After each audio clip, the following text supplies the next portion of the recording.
انتقى جلالته في البرقية كلمات الابتهاج البالغ والاعتزاز العميق، وبالفخر والسرور هنأ جلالة الملك المنتخب الوطني بهذا الإنجاز العالمي الجديد، وذكر بأنه الأول من نوعه في تاريخ الكرة المغربية. عدد جلالة الملك ما تسلح به الأشبال من خصال لتحقيق هذا التألق الرياضي: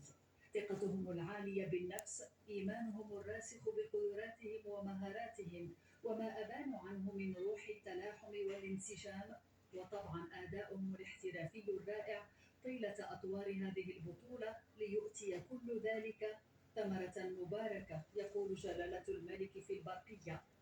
أمتعتم وأبهجتم الجماهير الشغوفة بكرة القدم، أسعدتمونا وأسعدتم الشعب المغربي قاطبة، وأقمتم الدليل القاطع على ما يزخر به وطنكم الغالي من إمكانات وطاقات شابة موهوبة اكتسبت من المهارات ما جعلها ترفع التحدي وتخلق الحدث.